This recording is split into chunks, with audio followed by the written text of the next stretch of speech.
The Galactic Council's fleet hovered above Earth, a dark shadow of dread poised to strike.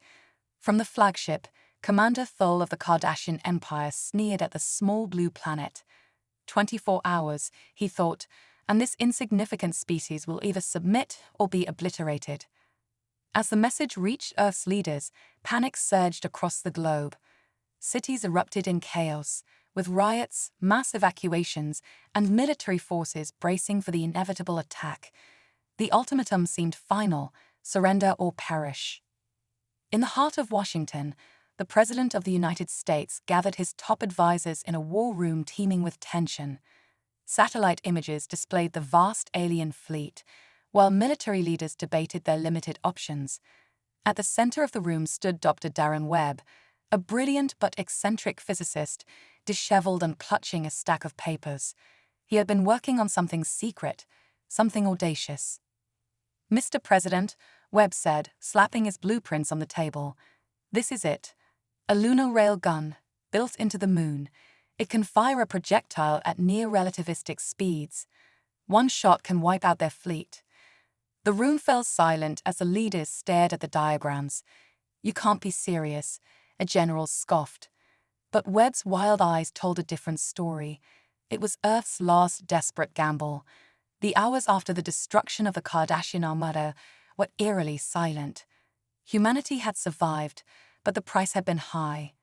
Cities lay in ruin, millions were displaced, and the global infrastructure teetered on the brink of collapse. However, amid the devastation, the spirit of defiance burned brighter than ever.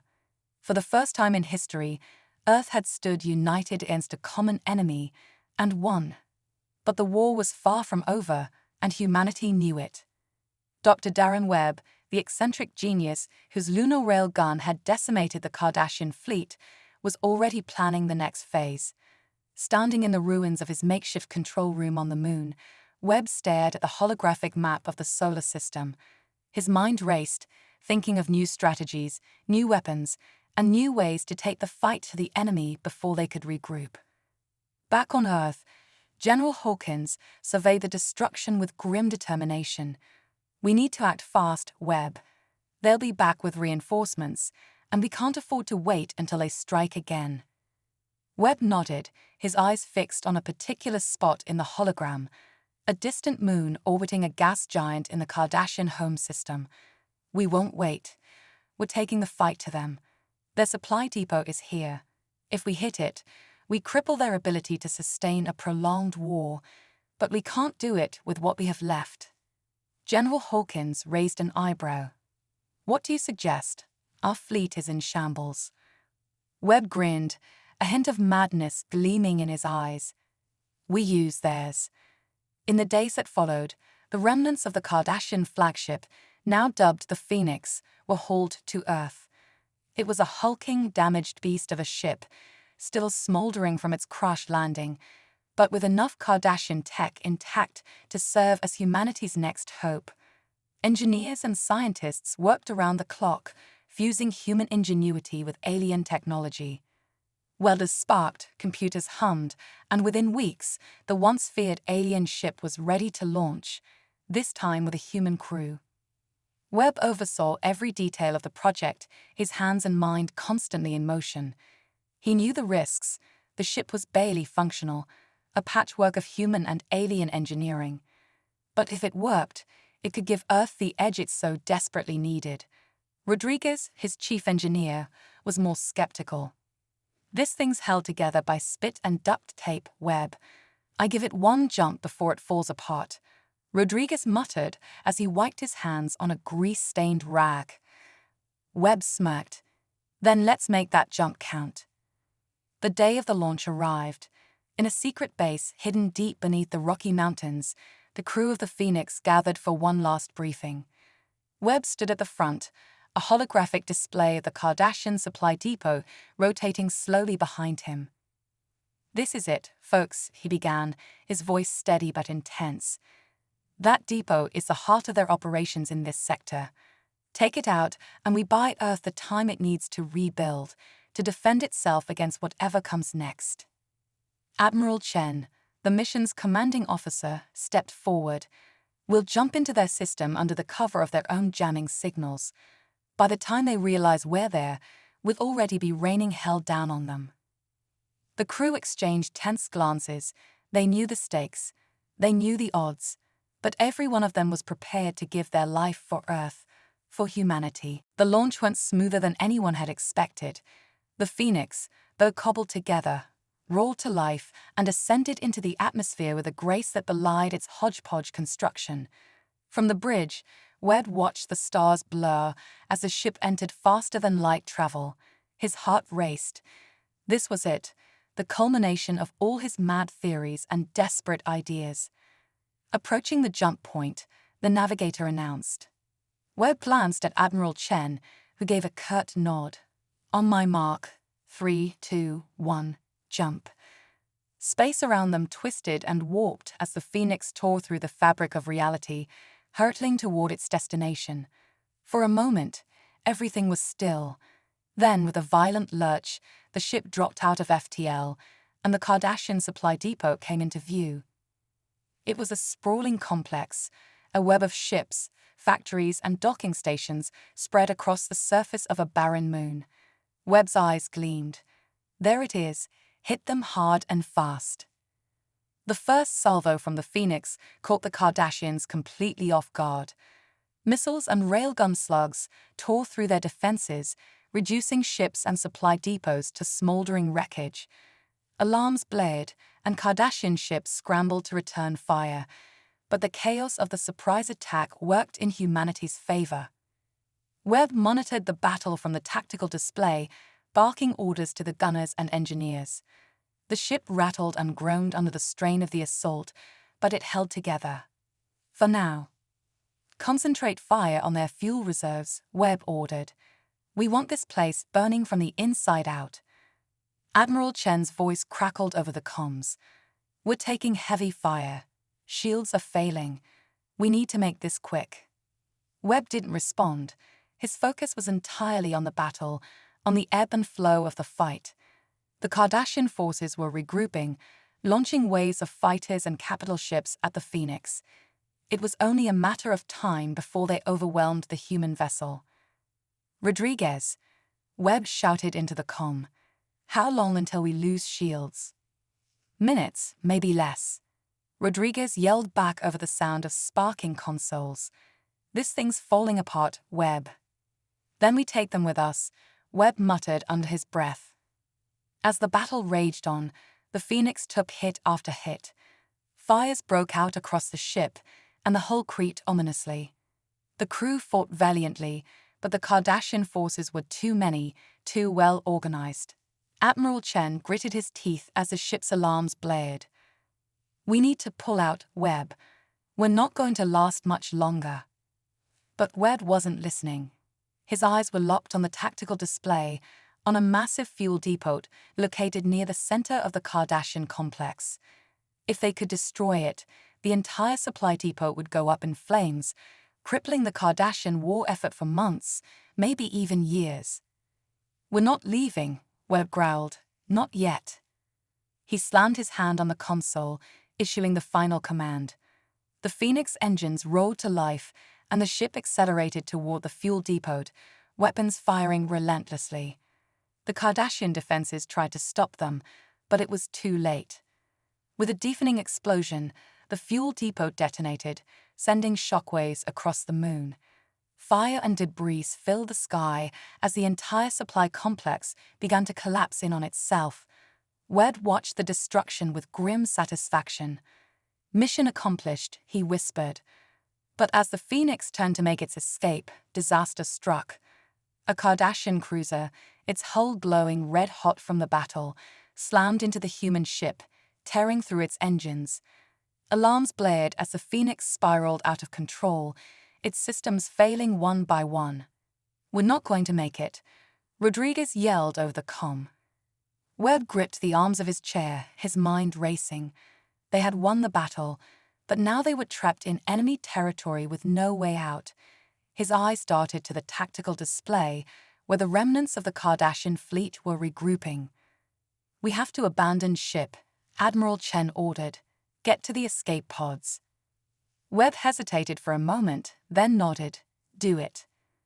As the crew of the Phoenix scrambled for the escape pods, Webb took one last look at the ruined ship around him. It had been their best shot, and it had worked, but the cost had been high.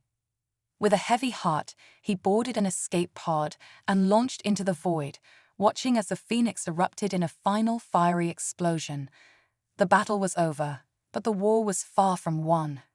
And as Webb drifted through space, watching the burning remains of the Kardashian supply depot, one thought lingered in his mind.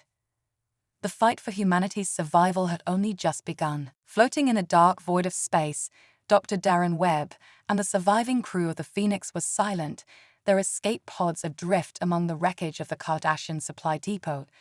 Debris floated by, glowing faintly from the fires still raging on the moon's surface. Their mission had been a success, but the destruction of their ship left them stranded in enemy territory, and the enemy was quickly regrouping. Admiral Chen's voice broke the silence, crackling over the comms. We need to stay calm. The pods have limited supplies, and rescue isn't coming anytime soon. We have to think strategically. Webb sat back, rubbing his temples. He was exhausted, both physically and mentally. The last few days had been a blur of adrenaline and crisis management, but now, in the stillness of space, he had time to reflect. They had crippled the Kardashian war machine, but it didn't feel like a victory, not yet. I'm not waiting to get picked off by Kardashian fighters, Rodriguez chimed in, his voice gruff. We've got to figure out our next move before they find us. Webb's mind raced, trying to come up with a plan. The enemy wouldn't let them drift for long. Their sensors would soon pick up the escape pods, and when that happened, it would be over. Yet, despite the danger, Webb felt a spark of excitement. His greatest asset wasn't the technology they used or the ship they cobbled together. It was his mind and the minds of those around him. If humanity had one thing going for it, it was the ability to think outside the box. We're not dead yet, Webb said, his voice steadier than he felt. Rodriguez, what kind of Kardashian tech do we still have access to in these pods? Rodriguez snorted. A couple of busted sensors, some basic thrusters, and not much else. What are you thinking, Webb? I'm thinking that if we're going to get out of this, we need to be smarter than them, Webb replied, his fingers dancing across the control panel in front of him. We've got fragments of their tech, and I've been analyzing their systems for weeks. We might be able to improvise something. Admiral Chen cut in. We don't have time for improvisation. We need a clear plan, or we're sitting ducks. Webb's eyes gleamed with sudden inspiration. What if we let them think we're dead? The channel went silent for a moment.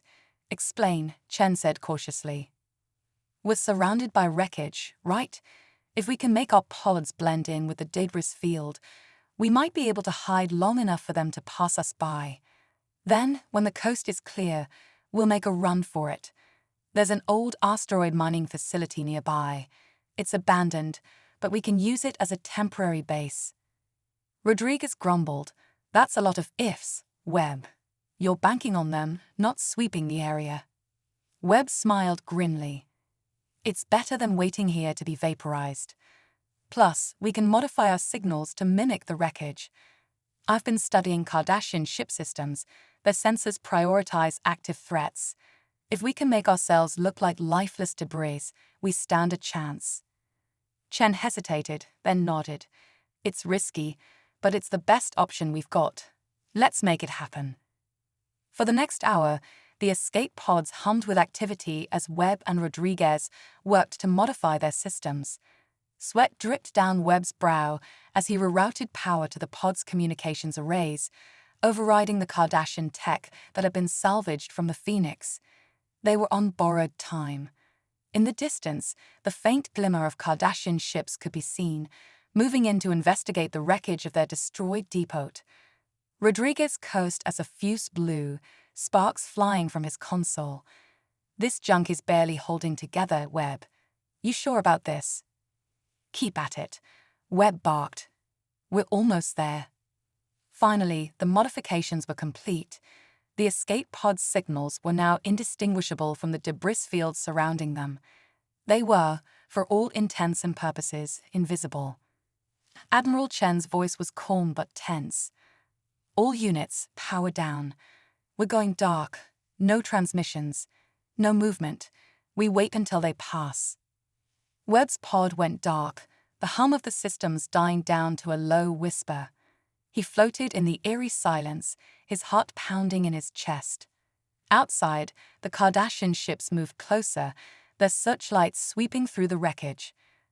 Webb held his breath as one of the beams passed dangerously close to his pod, illuminating a twisted hunk of metal from the Phoenix. The light lingered for a moment, then moved on. "They're scanning," Chen whispered over the comms. "Stay still. Don't even breathe." The Kardashian ships continued their sweep, but the debris field was vast, and their senses were focused on active threats. Slowly, painfully, they moved past the pods, unaware that the survivors of the Phoenix were hiding in plain sight. After what felt like an eternity, the last of the Kardashian ships disappeared into the distance. Webb exhaled, releasing a breath he hadn't realized he'd been holding. "That was too close," Rodriguez muttered. Admiral Chen's voice was firm. "We're not out of the woods yet. Webb, get us moving toward that mining facility. We need to regroup and figure out our next steps." The journey to the abandoned asteroid mining facility was slow and tense. Webb navigated the debris field carefully, using the modified Kardashian thrusters to avoid detection. The asteroid loomed ahead, its surface pockmarked with craters and mining equipment long since abandoned. It wasn't much, but it would serve as a temporary base while they figured out what to do next. As the escape pod stopped with the facility, Webb and the others were greeted by the stale air and dim lighting of the long-abandoned station. The place was a relic, untouched for decades. Dust-covered consoles and rusting machinery lined the walls, but it was still functional. "Welcome to our new home," Webb said dryly as he stepped out of his pod, his boots clanking on the metal floor. Rodriguez looked around with disdain. "Home, huh? I've seen better, but it'll do." Admiral Chen wasted no time. "We fought ourselves some time, but we need to come up with a plan. The Kardashians are going to be looking for us. Webb, what's the next move?" Webb scratched his chin, thinking. They were safe for the moment, but that wouldn't last. The Kardashians wouldn't just let this attack go unanswered. They would regroup and retaliate, and Earth wasn't ready for another invasion. The clock was ticking. "We need to get word back to Earth," Webb said. "Let them know what we accomplished here, but more importantly, warn them about what's coming. The Kardashians aren't going to sit back and lick their wounds. They'll be back, and in greater numbers." "But how?" Rodriguez asked. "We're cut off out here. No FTL comms, and we barely made it this far." Webb's eyes lit up. "This station may be a dump, but it's got something we can use. The old mining ships have FTL drives. If we can patch one of them together, we might be able to send a small team back to Earth." Admiral Chen frowned. "And the rest of us?" Webb's smile faded. "We stay here and hold the line. Keep the Kardashians busy. It's risky, but we don't have many options." Rodriguez shook his head. "You're nuts, Webb. You really think we can hold off an entire Kardashian fleet with an asteroid and some mining equipment?" "We've done more with less," Webb shot back. "Besides, it's not about winning the fight here. It's about buying time for Earth to prepare. Every minute we hold them off is another minute for Earth to strengthen its defenses, to build new weapons, new ships." Chen nodded, his face set in determination. "It's a long shot, but it's our only shot. We'll send a small team back to Earth to warn them. The rest of us will stay and fight." Webb looked around at the crew, their faces tired but resolute. They had already survived the impossible once. Now they were ready to do it again. "Let's get to work," Webb said. The next few days were a blur of frantic activity. Webb and the crew worked around the clock, scavenging parts from the old mining equipment and retrofitting a small ship for the journey back to Earth. The facility's outdated systems groaned under the strain, but bit by bit they made progress. As the ship neared completion, the weight of their situation settled in. They were outnumbered, outgunned, and alone. But they weren't giving up. Not yet. On the final day, as the ship was prepped for launch, Webb stood in the control room, staring out at the cold, distant stars. The fight for humanity's survival wasn't over. It was just beginning.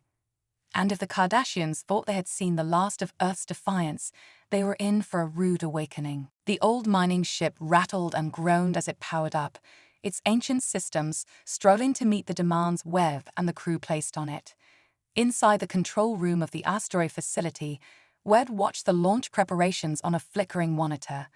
Beside him, Admiral Chen stood with arms crossed, her face stern but calm, though the weight of the decision hung heavy on her shoulders.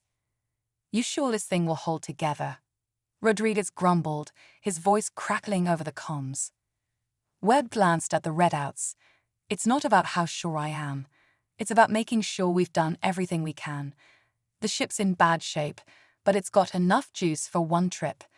Once you're in FTL, the journey back to Earth will be quick. We don't need it to be pretty, we just need it to work." Rodriguez's response was an unintelligible mutter, but Webb knew his friend trusted him. This was the plan they had gambled everything on, and it was their only shot. "You've got 5 hours of life support. Make it count," Chen added, her voice cool and commanding. "Your priority is to warn Earth about the Kardashian counterattack.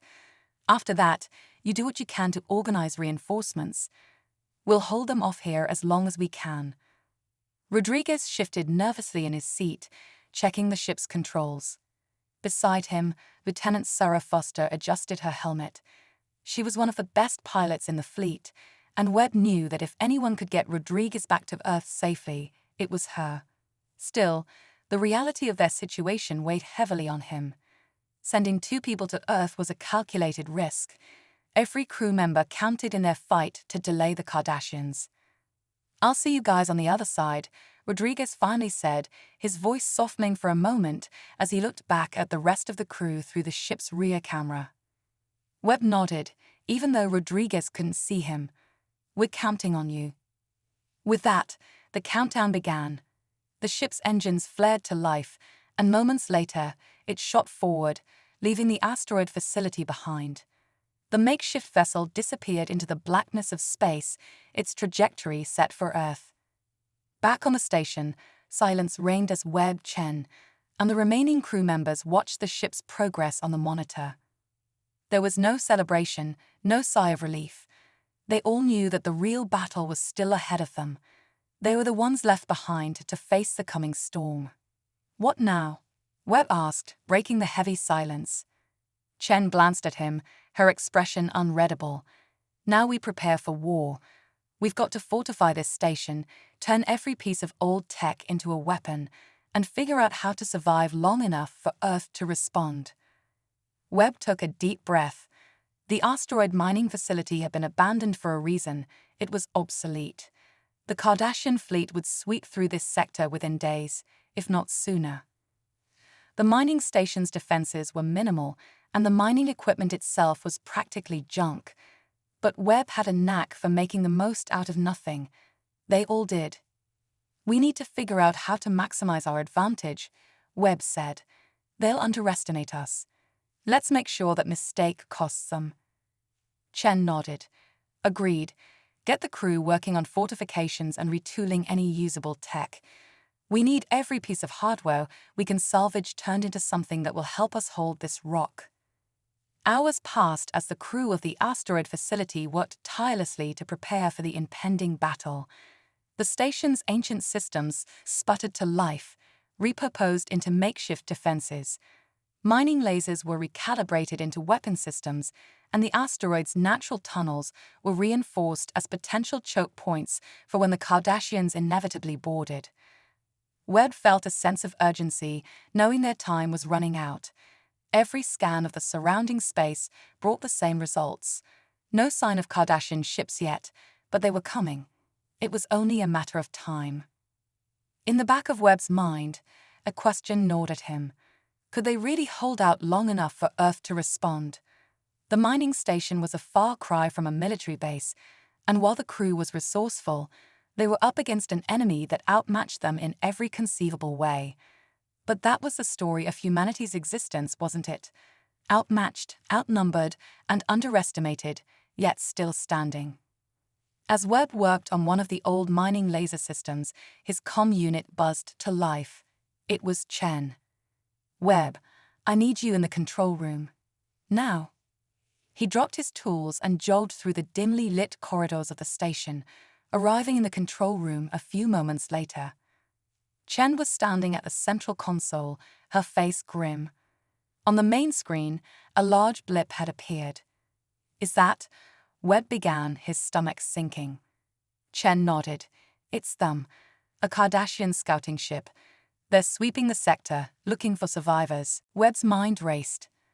The station's defenses were still barely operational, and the Kardashians were already here. If the scout ship detected them, it would be over before they even had a chance to fight back.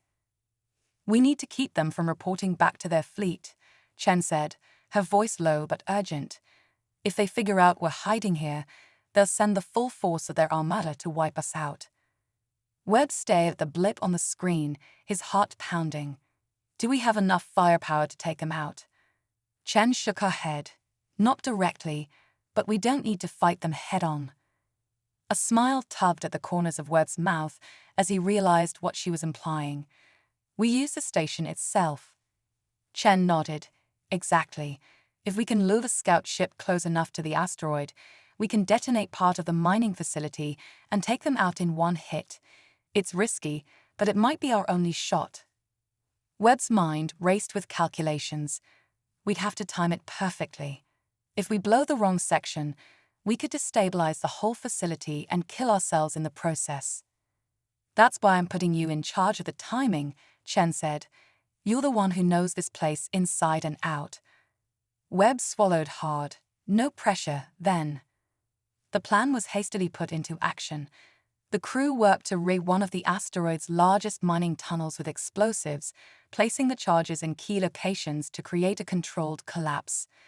Webb coordinated the setup, ensuring that they could trigger the blast remotely once the Kardashian scout ship was in position. As the preparations neared completion, the tension in the station grew palpable. Everyone knew the stakes. If they failed, the scout ship would call in reinforcements, and the Kardashians would swarm the asteroid within hours. This was their one chance to buy more time for Earth. Webb stood in the control room, his finger hovering over the detonation switch. On the screen, the blip representing the Kardashian scout ship grew closer. The ship's searchlights cut through the darkness of space, sweeping the asteroid's surface. "Almost there," Chen whispered, her eyes locked on the screen. Webb's heart pounded in his chest. He had to get this right. One wrong move, and it would all be over. The scout ship moved closer, its engines humming as it approached the asteroid. Webb could see the ship's outline now, a sleek, predatory design built for speed and reconnaissance. "Wait for it," Chen said, her voice tight with anticipation. The ship drifted closer, its sensors scanning the asteroid's surface. Webb's finger twitched, ready to press the button. "Now," Chen barked. Webb slammed his finger down on the detonation switch. For a split second, nothing happened. Then, with a deafening roar, the explosives detonated, sending a massive cloud of debris and shrapnel hurtling into space. The shockwave ripped through the void, slamming into the scout ship with devastating force. The Kardashian vessel buckled under the impact, its hull cracking and splitting apart. Fire and debris erupted from the ship as it spun out of control, careening into the asteroid's surface before disintegrating in a brilliant explosion. Webb let out a breath he didn't realize he'd been holding. "Did we get them?" Chen stared at the screen, watching the wreckage of the scout ship slowly drift away. "We got them." A ripple of relief passed through the control room, but it was short-lived. Webb knew this was only a temporary victory. The Kardashians would notice the missing scout ship sooner or later, and when they did, they would come for blood. We bought ourselves some time, Chen said quietly, but not much. Webb nodded, already thinking of the next move. Then we use that time wisely. We need to be ready for when they come. The crew of the asteroid facility had won a small battle, but the war was far from over. The Kardashians would return, and when they did, they would come in force. But humanity wasn't done fighting yet. As Webb stared out into the cold expanse of space, a sense of grim determination settled over him. The odds were against them, but that was nothing new. Humanity had always thrived in the face of impossible odds, and this time would be no different.